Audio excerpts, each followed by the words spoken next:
Κυρίες και κύριοι, γεια σας. Καλώς ήρθατε σε ένα ακόμα μαγνητοσκοπημένο υποστήριξης. Ονομάζομαι Ραφαέλα Σάβα και έχω τη χαρά να έχω μαζί μου τη Μαργαρίτα Δήμου, στέλεχος ΟΤΑ. Μαργαρίτα, γεια σου. Γεια σου Ραφαέλα, καλημέρα. Καλημέρα και σε σένα. Θα δούμε σήμερα ένα θέμα που αφορά το νέο μισθολόγιο. Μπορούμε, αν θέλεις, Μαργαρίτα, να δούμε στο σημείο αυτό τις διαφάνειες σου. Βεβαίως. Εδώ είμαστε.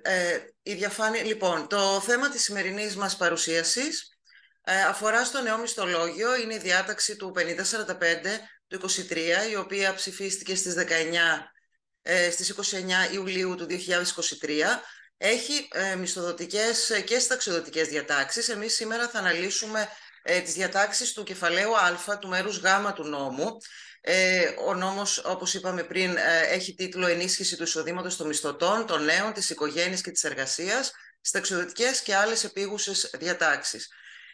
Τα άρθρα που θα αναλύσουμε αφορούν το 20, 21, 22, 26 και 27 του νόμου και έχει εκδοθεί και 19 Δεκάτου του 23 οι 2 977-58 ΔΕΠ εγκύκλιος του Υπουργείου Οικονομικών, με την οποία παρέχονται οδηγίες για τις ανωτέρω διατάξεις.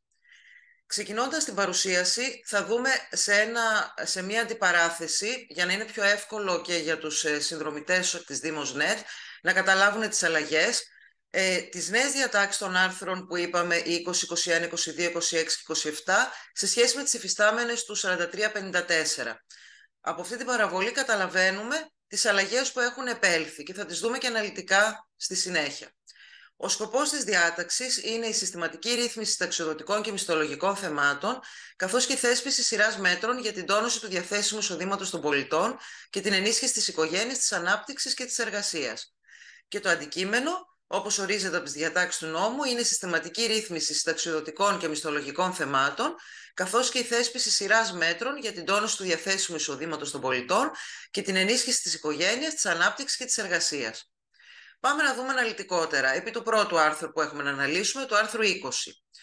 Καταρχάς, η εφαρμογή του νόμου για αυτό το άρθρο έχει ισχύ από 1 Πρώτου του 24 και αυτό ορίζεται από την παράγραφο 2 του άρθρου 72 του 5045 του 23. Δίνεται μια αύξηση στους μισθούς όλων των δημοσίων και δημοτικών φυσικά υπαλλήλων. Οι βασικοί μισθοί των μισθολογικών κλιμακίων, όπως αυτοί έχουν διαμορφωθεί στις 31 Δεκεμβρίου του 2023, βάσει των άρθρων 9 και 14 του κεφαλαίου Β του 43-54 του 2015, προσαυξάνονται με ποσό το οποίο αντιστοιχεί στο γινόμενο του εισαγωγικού μισθού της υποχρεωτικής εκπαίδευσης, πολλαπλασιαζόμενο, με συντελεστή 0,0897 στρογγυλοποιούμενο στην πλησιέστερη μονάδα του ευρώ. Αυτή η προσάυξηση είναι σταθερή.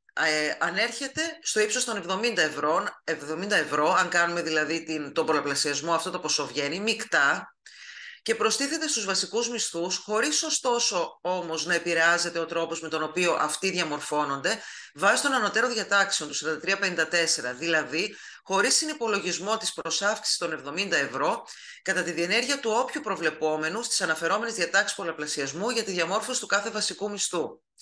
Να θυμηθούμε, για να καταλάβουμε τι σημαίνει αυτό, να θυμηθούμε τι συνέβαινε με το 43-54 μέχρι 31 Δεκάτου και τι συμβαίνει μέχρι 31 Δεκάτου 23. Ο μηνιαίος βασικός μισθός, το ΜΚ1 δηλαδή, της ΕΕ κατηγορίας, ορίζεται σε 780 ευρώ ως γνωστόν και διαμορφώνεται με πρόσθεση στο αμέσως προηγούμενο ΜΚ του ποσού που προκύπτει από τον πολλαπλασιασμό των 780 ευρώ του βασικού μισθού του ΜΚ1 με συντελεστή 0,0551 στρογγυλοποιούμενο το ποσό στην πλησιέστερη μονάδα του ευρώ. Οι βασικοί μισθοί τώρα ΜΚ1 των άλλων κατηγοριών, Π, Τ και Δ, προσδιορίζονται με βάση το ποσό των 780 ευρώ πολλαπλασιαζόμενο με τους εξής συντελεστές. Για την Δ κατηγορία 1,10, για την Τ κατηγορία 1,33, για την Π κατηγορία 1,40. Και στη συνέχεια, ο βασικός μισθός των λοιπών ΜΚ των κατηγοριών Π, Τ και Δ διαμορφώνονταν και διαμορφώνεται ακόμα μέχρι 31 Δεκάτου με πρόσθεση στο αμέσως προηγούμενο ΜΚ του ποσού που προκύπτει από τον πολλαπλασιασμό των 780 ευρώ με τους άνω συντελεστές, όπως είπαμε, 1,10, 1,33 και 1,40, με το συντελεστή αντίστοιχα 0,0699 0,0530 και 0,540. Έτσι, μέχρι 31 Δεκάτου 23, αυτό που ίσχυε και ισχύει για τις κατηγορίες Π, Τ, Δ και ΙΕ είναι αυτό που αναφέρουμε στον πίνακα αυτό της διαφάνειας.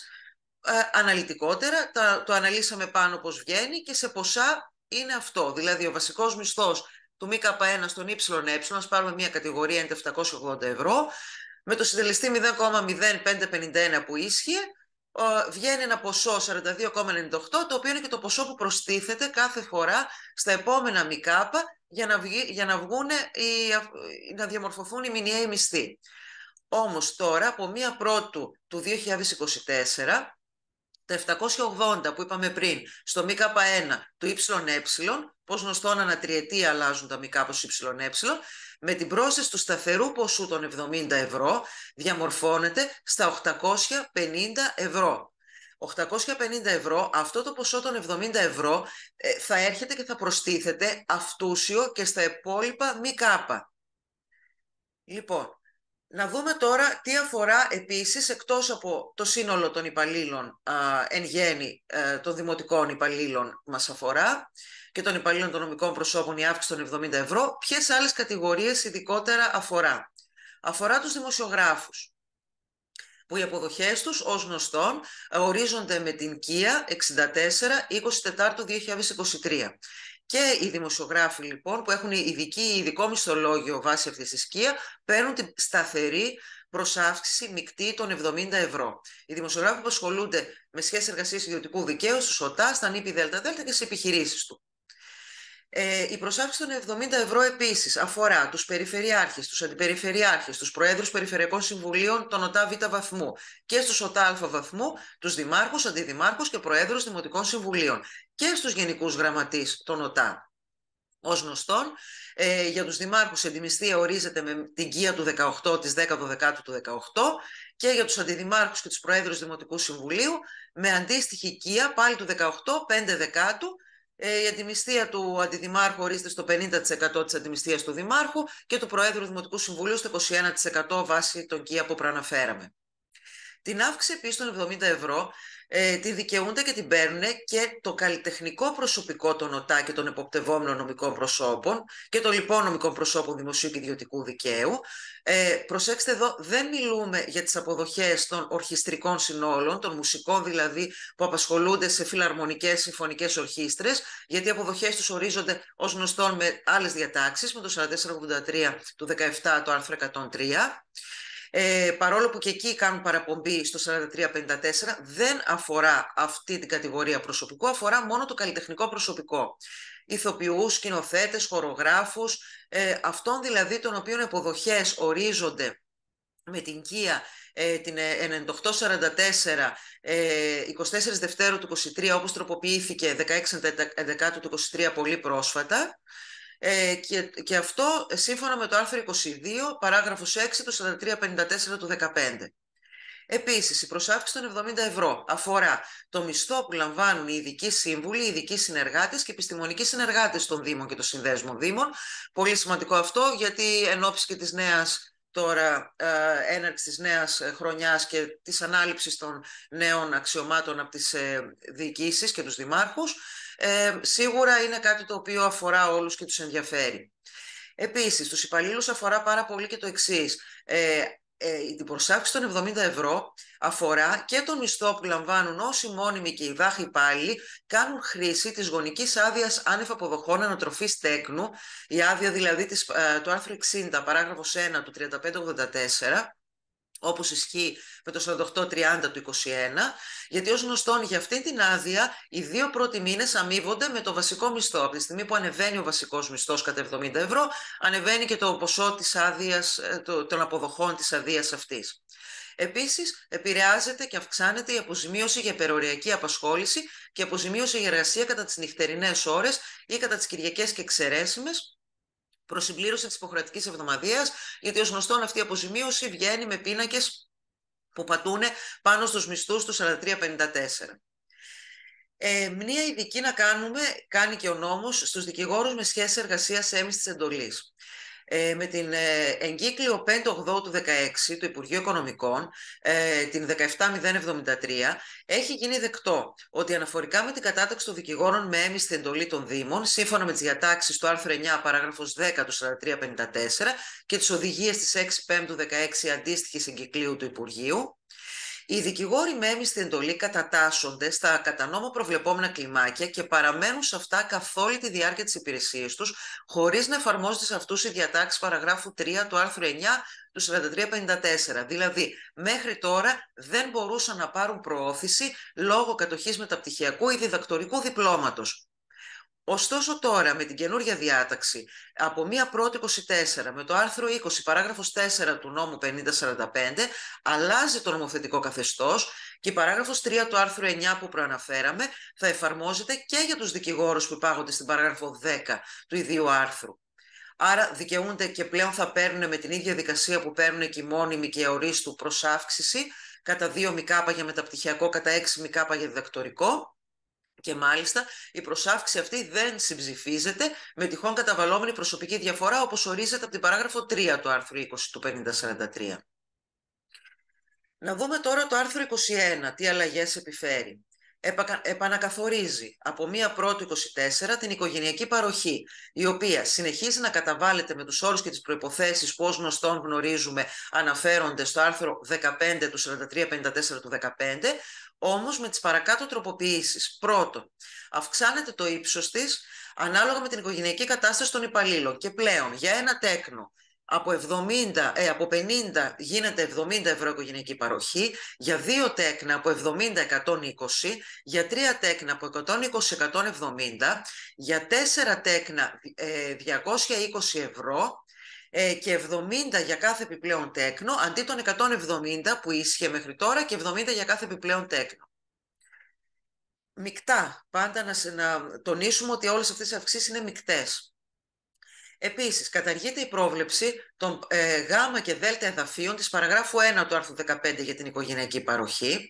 Συνεπώς, καταργείται η πρόβλεψη περί διακοπής της οικογενειακής παροχής σε υπάλληλο με τέκνα τα οποία έχουν ίδια εισοδήματα, είτε από την άσκηση βιοποριστικού επαγγέλματος είτε από άλλη πηγή, υποβάλλουν δική τους φορολογική δήλωση και το δηλωθέν εισόδημα υπερβαίνει το ύψος του αφορολόγητου ορίου, όπως αυτό διαμορφώνεται κάθε φορά από τις διατάξεις φορολογικής νομοθεσίας, η οποία πραγματοποιείται το οικονομικό έτος κατά το οποίο διαπιστώνεται η υπέρβαση του οσάνου ορίου. Πλέον λοιπόν πάβει να ισχύει εισοδηματικό κριτήριο για την διακοπή τυχόν της οικογενειακής παροχής. Το μόνο κριτήριο είναι η ηλικία του τέκνου και η συνέχιση των σπουδών και μόνο για τα ανίκανα σωματικά ή πνευματικά για βιοποριστικό επάγγελμα τέκνα συνεχίζει να ισχύει το οικονομικό κριτήριο, γιατί πρέπει να διαπιστωθεί η ανικανότητα για βιοπορισμό ή μετά την ενοικίωσή τους εννοείται. Επίσης, τέλος, η παροχή χορηγείται για τέκνα φυσικά θετά ή αναγνωριστέντα, διαγράφει με το νέο νόμο η λέξη προερχόμενα από γάμο, εφόσον είναι άγαμα και δεν υπερβαίνουν το 18ο έτος της ηλικίας τους ή το 19ο εφόσον φοιτούν, πλέον λέει η διάταξη στη δευτεροβάθμια και όχι στη μέση εκπαίδευση. Αυτές είναι οι αλλαγές που γίνανε με το άρθρο 21 για την οικογενειακή παροχή. Με το άρθρο 22 αυξάνεται από 1η-24 σε ποσοστό 30% το επίδομα θέσης ευθύνης των προϊσταμένων οργανικών μονάδων. Και έτσι, οι γενικοί διευθυντές και οι διευθυντές, οι συντονιστές των αποκεντρωμένων διοικήσεων πλέον έχουν επίδομα θέσης ευθύνης 1.300 ευρώ μεικτά μηνιαία αντί 1.000. Οι διευθυντές 585 αντί 450, οι τμήματάρχες 377 αντί 290, οι προϊστάμενοι των παιδικών σταθμών 215 αντί 165 ευρώ και οι υπάλληλοι κατηγορίας ειδικών θέσεων πρώτου βαθμού αυξάνεται το επίδομα στα 780 από 600 που ήταν τώρα. Να πούμε λοιπόν τώρα, μια που φτάσαμε στους υπαλλήλους ειδικών θέσεων πρώτου βαθμού και αναφέραμε και πριν και για τους γενικούς γραμματείς ότι υπάρχει αύξηση. Πέραν από την αύξηση των 70 ευρώ που υπάρχει στις αποδοχές των γενικών γραμματέων, η αύξηση των αποδοχών των υπαλλήλων ειδικών θέσεων πρώτου βαθμού από τα 1.960 στα 2.030 ευρώ με τις διατάξεις του τρέχοντος παρόντος νόμου που αναλύουμε, μεταβάλλει και τις αποδοχές των γενικών γραμματέων περαιτέρω, οι οποίες ως γνωστόν καθορίζονται στο 65% της αντιμισθείας του οικείου δημάρχου, η οποία αντιμισθεία ήδη προσαυξήθηκε κατά 70 ευρώ, όπως είπαμε νωρίτερα. Και σε καμία περίπτωση βέβαια οι αποδοχές των γενικών γραμματέων δεν μπορεί να είναι κατώτερες των αντίστοιχων αποδοχών των υπαλλήλων ειδικών θέσεων πρώτου βαθμού, όπως αυτές καθορίζονται κάθε φορά. Αυτό ορίζεται από την ΚΙΑ της 22 Δεκάτου του 2018, όπως τροποποιήθηκε στις 10 Δεκάτου του 2018. Να κάνουμε ένα παράδειγμα, λοιπόν. Πλέον οι μηνιαίες αποδοχές των υπαλλήλων ειδικών θέσεων πρώτου βαθμού ανέρχονται στα 2.810 ευρώ, γιατί αποτελούνται από το βασικό μισθό που, όπως είπαμε, από τα 1.960 ανέβηκε στα 2.030 και από το επίδομα θέσης που, όπως είπαμε, από τα 600 ευρώ ανέβηκε στα 780. Άρα συνολικά οι μηνιαίες αποδοχές είναι πλέον 2.810 ευρώ και όχι 2.560 που ήταν το όριο με τον προηγούμενο νόμο. Συνεπώς και οι αποδοχές των γενικών γραμματέων δεν μπορεί πλέον να είναι κατώτερες του 2.810 ευρώ χωρίς την οικογενειακή παροχή, και υπάρχει και πράξη του ελεκτικού συνεδρίου 25 του 20 που ορίζει και σχετικά. Επίσης, επί του άρθρου 25 έχει αυξηθεί από τα 4.631 στα 5.121 το ύψος του ανώτατου γενικού ορίου αποδοχών της παραγράφου 1 του άρθρου 28 του 4354 του 2015, οι αποδοχές του Γενικού Γραμματέα Υπουργείου δηλαδή. Και σύμφωνα με το άρθρο 28 θυμίζουμε, οι πάσης φύσεως αποδοχές και πρόσθετες αμοιβές ή απολαβές ή σύνταξη που καταβάλλονται στους λειτουργούς ή υπαλλήλους ή μισθωτούς απαγορεύεται να υπερβαίνουν τις εκάστοτε αποδοχές του Γενικού Γραμματέα του Υπουργείου. Συνεπώς, πλέον οι αποδοχές απαγορεύεται να υπερβαίνουν τις 5.121 ευρώ. Να δούμε και δύο ακόμα άρθρα του νόμου, τα οποία τροποποιούν διατάξεις 4354, το άρθρο 26, που αφορά το ύψος της χιλιομετρικής αποζημίωσης και τις μετακινήσεις εντός ή εκτός έδρας, όταν επιτρέπεται η χρήση γιοταχή αυτοκινήτου, του άρθρου 8, της παραγράφου Δ9, της παραγράφου Δ του άρθρου 2 του 4336 του 15. Αυξάνεται λοιπόν από 1 Πρώτου του 24 και ορίζεται στα 20 λεπτά ανά χιλιόμετρο από 15 που ορίζονταν με την ΚΙΑ του 2006. Και ορίζει η διάταξη ότι με απόφαση του Υπουργού Οικονομικών το ανωτέρω ποσό δίνεται να αναπροσαρμόζεται. Και τέλος, επί του άρθρου 27, αυξάνεται από 1 Πρώτου 24 και το ποσό των εξόδων διανυκτέρευσης εσωτερικού της παραγράφου 2 του άρθρου 10, πάλι της παραγράφου Δ9, της παραγράφου Δ του άρθρου 2 του 4336 του 15, όπως είχε τροποποιηθεί και πρόσφατα το 22 με τον 5.000, και ορίζεται πλέον ως εξής. Στην κατηγορία 1, μέχρι 100 ευρώ αντί 80 ευρώ αναδιανυκτέρευση. Στην κατηγορία 2, μέχρι 80 ευρώ αντί 60 ευρώ αναδιανυκτέρευση. Τα ανωτέρω ποσά επίσης προσαυξάνονται κατά 30% για διαμονή εντός των ορίων των Δήμων Αθηνών και Θεσσαλονίκης, ενώ σημειώνεται ότι η προσάυξηση κατά 30% εξακολουθεί να ισχύει στην νησιωτική χώρα από 1η Μαΐου ως 30 Σεπτεμβρίου εκάστου έτους, σύμφωνα με το 27 παράγραφος 1 του νέου νόμου. Τέλος, από 29/7/23, εδώ προσέξτε, εδώ δεν έχει εφαρμογή από 1 Πρώτου, το ορίζει αυτός ο νέος νόμος τον οποίο αναλύουμε, από 29/7/23 αυξάνονται τα έξοδα διανυκτέρευσης εξωτερικού της παραγράφου 1 του άρθρου 19, το 4336 του 15, και πλέον από 220 ευρώ αναδιανυκτέρευση ανεβαίνουν στα 242 για την κατηγορία 1 και από 160 ευρώ αναδιανυκτέρευση στα 176 ευρώ στην κατηγορία 2. Κατά τα λοιπά, εξακολουθούν να ισχύουν όσα αναφέρονται στα άρθρα 10 και 19 του 4336 του 15, του νόμου δηλαδή για τα οδηπορικά, καθώς και οι οδηγίες συνεχίζουν να ισχύουν της εγκυκλίου του 15. Αυτή ήταν η ανάλυση συνοπτικά των σημαντικότερων, των βασικών διατάξεων που αφορούν τους δημοτικούς υπαλλήλους του ΣΟΤΑ, του νέου νόμου. Ευχαριστούμε πάρα πολύ που μας παρακολουθήσατε. Μαργαρίτα, με ευχαριστούμε πάρα πολύ για την αναλυτική σου παρουσίαση. Και εγώ Ευχαριστούμε και όλους εσάς που μας παρακολουθήσετε. Καλό υπόλοιπο, γεια σας.